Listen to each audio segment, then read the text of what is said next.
Monday mornings, the most dreadful moment of the week for so many people.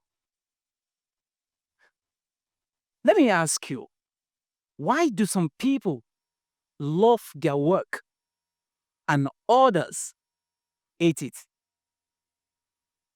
A few years ago, my sister was admitted into a hospital in the excellent city of Lagos, Nigeria. While visiting her at the hospital, I met a hospital cleaner called David. I struck a conversation with him and I asked, David, what do you do for the hospital? I was expecting a common answer like, I'm a cleaner. I clean floors. But David was different. He said, I create an environment where people get ill and return home faster. Hmm. I further asked, you must be earning a lot of money. David looked at me and smiled. I don't do it for money, but for blessings. Wow. That moment changed my entire perspective about work. Distinguished ladies and gentlemen, we are being told to go to school, earn a degree, get a job, get married, have children, then die. Is that the whole essence of life? Is that the entire purpose of work? Work is not just a means for survival. Work is not a means to pay bills or climb the career ladder. Work is a spiritual act. It is sacred. It is a devotion that connects us to a deep sense of meaning, purpose, mastery, service to humanity, gratitude, and fulfillment in life. There is a problem here, and it's very scary. The research conducted by Gallup, the State of Global Workplace 2024 report, states that 62% of employees who show up at workplaces are not engaged in what they do. 15% are actively disengaged. Only 23% are engaged in what they do. What does that mean? If you are a business owner or a CEO of an organization and you have about 100 employees, it means 62% of those people who show up in your office, they only show up for the payday. They do it for money. 15% are actively looking for another job. Only 23% contribute to the growth and success of that organization. The report further stated that out of the 23% who are engaged, 98% said they found meaning in what they do. This is the missing piece: meaning and purpose in what we do. As a human resource professional with over 15 years experience, I've interviewed thousands of candidates. One question I'll always ask every candidate: why do you want to work? I get responses like, I need to make money. I need to earn a living. I need to build a career.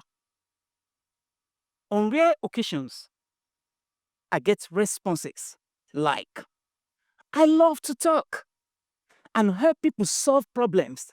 That is why I chose customer service. A chef once told me, Sir, I don't just cook, I create joy and memory for my customers. This is different, it is deeper. In my observation over the years, I discovered there are three ways that people see their work in the universe. When people will see their work as a job, for these people, it is a means for survival. A means to an end is about paying bills. I once interviewed a candidate in December 2021. He had 19 years experience in security operations.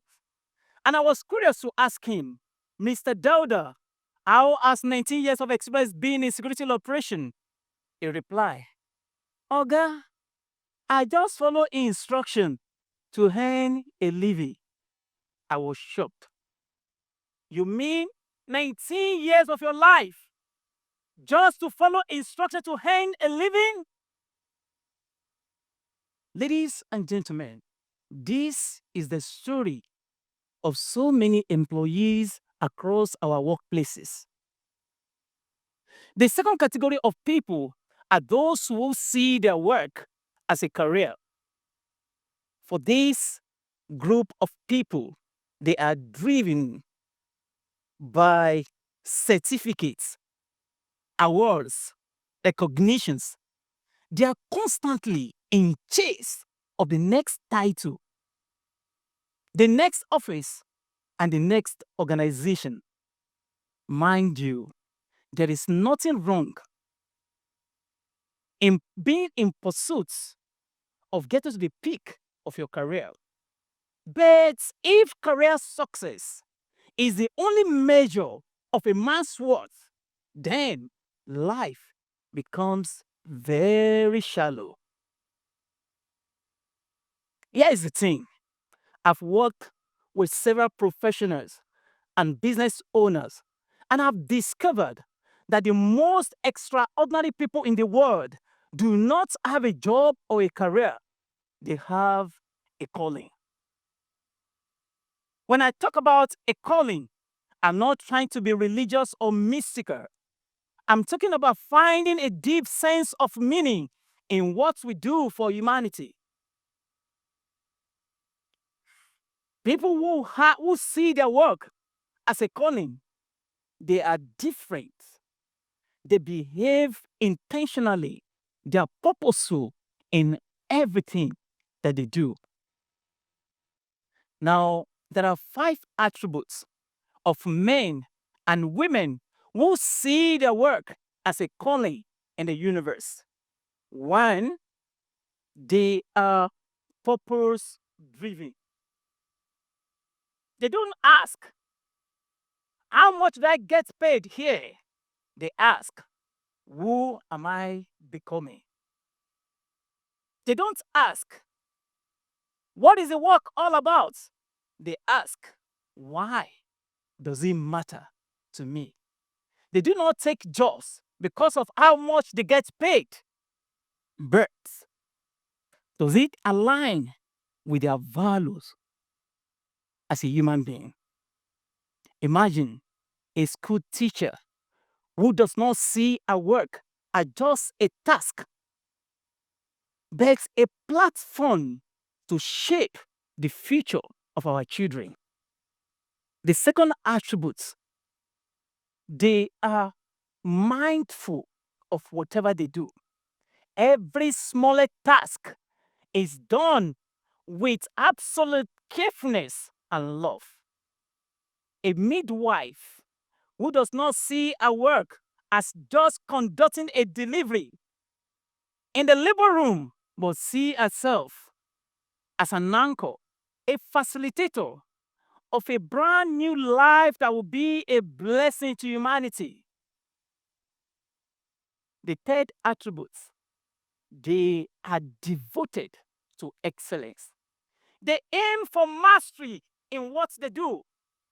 They perfect their craft, not because of recognition or applause, but because they want to serve humanity and become more useful to the society. What about an artisan who does not see our customers as a market to monetize, but a people to serve with excellence, love, integrity, and honor? And the first attribute, they are ever grateful for what they do. A chef, smile. I say, I don't just cook, I create joy and memory for my customers. And lastly, they are service oriented. They do not serve humanity because of personal gains. They serve humanity in order to uplift and elevate human spirit. They do not suppress people, but they serve with humility. Imagine a leader who does not suppress the people that he leads, but elevates them to become better in the society. Ladies and gentlemen, it was a turning point in my life when I stopped seeing myself as a human resource professional, but a spiritual teacher in the corporate world who is helping professionals to transform their career into a calling. I bring deep meaning to the workplace. Every professional I relate with, I teach them how to see meaning in everything they do. Now, let me ask you, my dear audience, what if work is no longer about money, but purpose and impact? What if work is no longer about recognition or career, but a true service to God and humanity? Can you repeat this after me, if I may ask? My life is no longer about me, but every life that I touch. My life is no longer about me, but every life that I touch. So when you show up at work tomorrow, don't just go through the motion. Go through with your heart full of meaning, gratitude, service, and fulfillment. Because work, spiritual act of work, is not about changing your job, but changing the way you show up for it. Thank you.